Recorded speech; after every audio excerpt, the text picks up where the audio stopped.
I'm disappointed to find out that you are a bottom-tier woman, earning only $10,000 a year. I'm calling off the wedding." On the morning of my wedding, I received a call from a man claiming to be my fiancé. Huh? This should be a mistake. My husband-to-be is right here, drinking coffee in front of me. Besides, my salary is not $10,000 a year. It's $10,000 a month, you know? When I replied with this, the man on the phone was at a loss for words and hung up. I had an idea of who the man might be and immediately contacted someone. I am Heather, a 29-year-old novelist. After graduating from university, I got a job as an editor at a well-known publishing company. I felt like I was living my dream when I was able to get a job at a publishing company that published a series of a novel that I had been reading since high school. However, I resigned after only 3 years, and I'm now writing my novels as a freelancer. Since becoming a freelancer, I have been able to write novels at my own pace without worrying about office hours or quotas. I am satisfied with my life, having achieved my long-cherished dream of publishing my own novel. Although I struggled before my work took off, I now feel that leaving that company was a good decision. However, there are complex and bitter reasons why I quit my job at the publishing company. There was this slightly troublesome male employee named Brand. "Hey, Heather, I was wondering, do you have a boyfriend?" I still remember it vividly when he talked to me for the first time. No, I don't. "How about me as a potential boyfriend for you? Want to exchange contact information and go out for a meal after work?" I felt annoyed by his persistent and overly familiar attitude. I'm sorry, but I'm at work right now. Despite my gentle refusal, Brandt continued to insist on asking me out. "All right, then see you after work." I thought Brandt was a troublesome guy, but since we only saw each other at work, I thought he was just teasing me. "You look nice as always, Heather." His teasing remark was evidence that I wasn't his main target. I thought there was no real harm in his behavior and believed it was just a joke, so I let it go. One day, after work, I opened the door to the company's entrance and found Brandt standing there. "Hey, Heather, good work today." Oh, thank you. As I tried to walk away quickly, Brandt blocked my path and started talking to me. "Hey, Heather, how do you come to work?" As he spoke, he followed me. I drive. With only that answer, I hurried toward the company's parking lot. I thought he would give up once I got in my car and drove away, but he waved goodbye with a smile until I turned on the car's engine and drove off. However, the following day, and for a while after that, it was the same routine when I leave. This continued every day, and I became afraid to open the door to the exit on my way out of the building. Brandt's been stalking me, you know. I couldn't bear it any longer, so I consulted with my colleague Nicole, who I occasionally go drinking with outside or work. Nicole replied, "What? Really? Has he ever followed you to your house or touched you?" "No, he hasn't. I drive and he rides a bike, so he doesn't follow me to my house." What does he want? But it's okay to leave him alone since there is no actual harm done, right? If something happens, just talk with your boss, okay? I felt a little revealed after hearing her say that. That's right. Brand and I work in the same department, so I can immediately consult with my supervisor as anything happens. Although I tried not to mind it, Brand's approach continued. But since there was no actual harm, I couldn't consult with my supervisor. I continued to bear this dilemma for about 2 years, and my patience had reached its limit. With my older sister, a freelance writer's recommendation, I quit my job decisively. I then studied to become a novelist and gradually began to receive work. I had reached the period where my dream of publishing a novel was about to come true. Then, after a long time, I received a call from my former colleague, Nicole. This call from her would later have a significant impact on my fate. "Hey Heather, has anything changed recently?" I had no idea what she was talking about with such a sudden and incomprehensible question. "What do you mean by changed? Is everything okay?" "I mean, have you been followed by someone or anything like that recently?" As she talked, thoughts of Brent from back then crossed my mind. But since resigning, I haven't had any contact with him at all. "Are you talking about that guy, Brent?" "Yeah, kinda. Actually, things have been getting dangerous with him lately." "What do you mean?" According to Nicole, Brent was freaking out when I suddenly quit my job. "He's been asking around the office for a long time, trying to find out where you work now." "That's really creepy.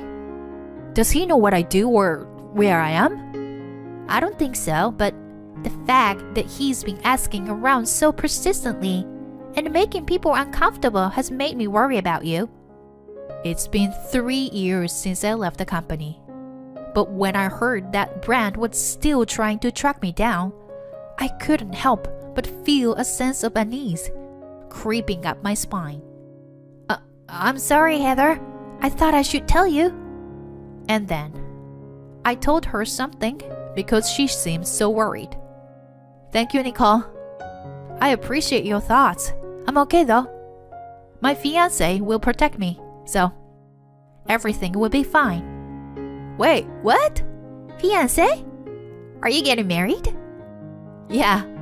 I was meaning to call you about the wedding actually. Will you come to my wedding next month?" "Oh my god, yes, of course. This is exciting." "Oh, by the way, Heather, just to be safe," I was on the verge of freaking out after hearing about Brent, but I managed to shift my mood by telling her about the wedding. My fiancé Eli has been a childhood friend since we were little, and we lived near each other. We used to play together almost every day when we were in elementary school. We grew apart a little during adolescence, but we reunited at a class reunion and started to hang out again. After that, we grew closer and developed feelings for each other, eventually deciding to get married. Our parents had been close friends since they were young, so the meeting was like a gathering of relatives. We completed the registration and moved into our new home. And before we knew it, the wedding day had arrived. "I'm nervous. How do I look?" "You look so handsome." I was playing around with my husband in the dressing room when my phone rang. "You are a bottom-tier woman with a salary of only $10,000 a year. I'm disappointed. We're canceling the wedding." "Who's this?" The caller claimed to be my fiancé. But my fiancé, soon to be my husband, was sitting in front of me, sipping his coffee. "The groom is right next to me. And my salary is not $10,000 a year. It's $10,000 a month." "Huh?" The man on the phone was stunned. I had known from the beginning who was on the other end of the line. It was Brent. "How did you get my number? And who told you about today's wedding?" I asked in a cold voice I had never used before. I'm your fiancé. So, I don't think it's weird to know." From the speakerphone on the smartphone that had been switched over, Brand's voice echoed. Eli started speaking for me. "Are you the guy who's been bothering Heather?" "Who are you?" "Who are you? Heather's cheating partner? I'll sue you." Brand seemed to have no faith in my fiancé and continued to argue. I'm Heather's fiancé, Eli. So, who are you? What are you talking about? I'm Heather's fiancé. The push and pull continued for a while until Brand finally confessed his actions. I fell in love with Heather at first sight. But she had her guard up and wouldn't give me her contact information no matter how many times I asked.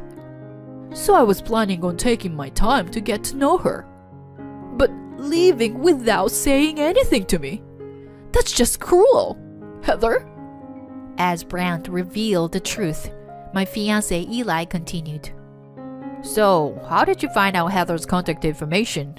And about the wedding today? I called every single one of Heather's acquaintances and finally got a classmate from my school days to tell me about it. As Nicole had mentioned, Brand had been searching for me ever since I left the company. He went through all of our mutual acquaintances and finally got in touch with one of my classmates from college. Despite the fact that I had become a somewhat well-known novelist, anyone could easily have found out about my current situation with a quick search. However, the information he received about my income was clearly incorrect. His belief that he was my fiancé was already ridiculous enough, but his behavior was just too abnormal. I hung up the phone in frustration and immediately called someone else. Oh my gosh, I understand. I'm coming over there right now. The person on the phone was Brand's mother. According to Nicole, Brand had also stalked a few female classmates during their student days. At the time, his parents had apparently sensed something was wrong, but nothing serious had happened.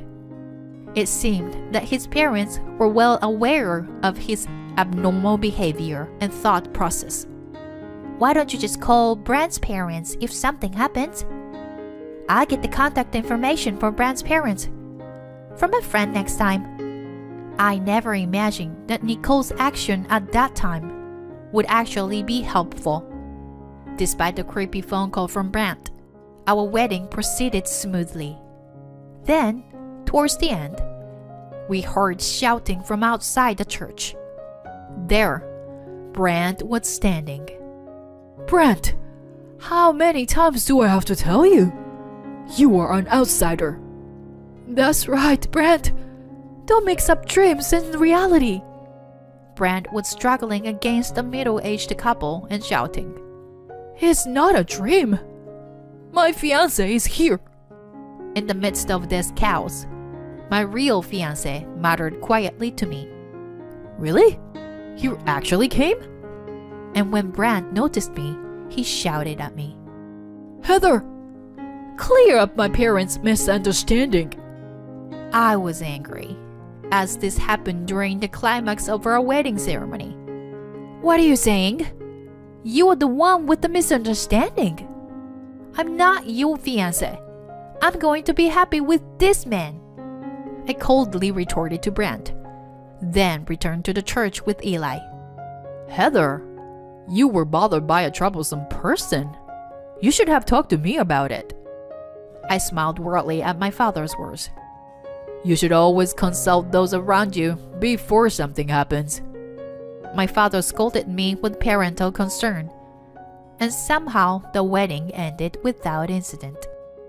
After a while, I received a message, an apology from Brand's parents. I didn't really care about the apology, but I was worried about what had happened to Brand.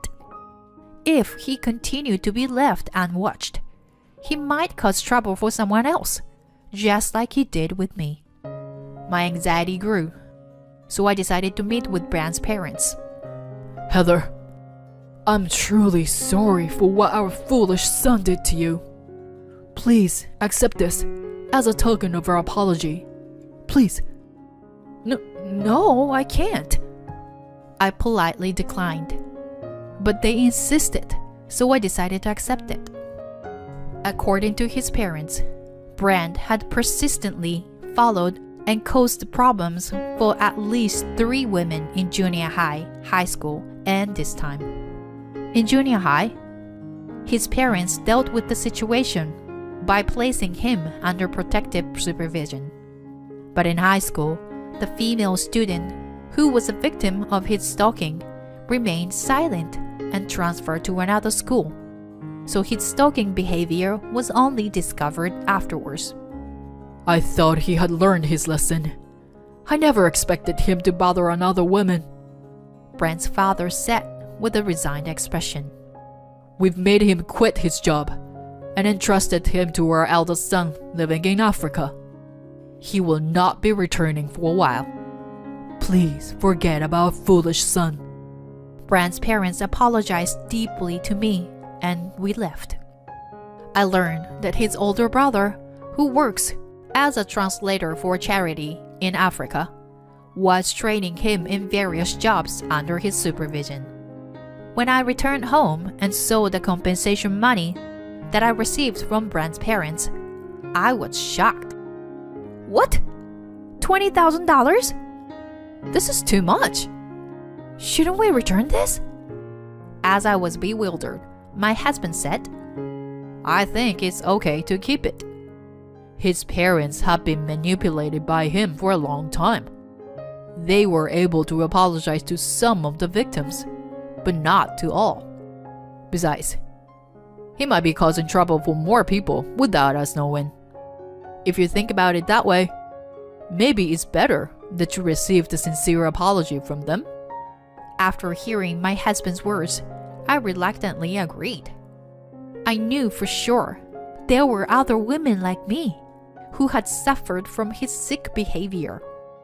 As a final resolution, I decided to accept the money with an open heart. Although there were some ups and downs, my husband Eli and I were able to start a happy married life together. We never know what will happen in life. If we have children in the future, I hope to become parents who can sincerely apologize if our child does something wrong. I also hope to teach our children to have the awareness to apologize to others if they make a mistake. A few years after the incident, I wrote a novel based on Brent. The book became a big hit, not only domestically, but also internationally, incorporating elements of suspense, horror, and romance. I was thrilled to write it and received a lot of positive feedback from readers. And now I am considering making it into a series. While spending time with my beloved husband, I continue to pursue my writing. Although it may sound strange, thanks to Brent, I was able to try a new style of writing. With this experience, I hope to lead a smooth and fulfilling life in the future.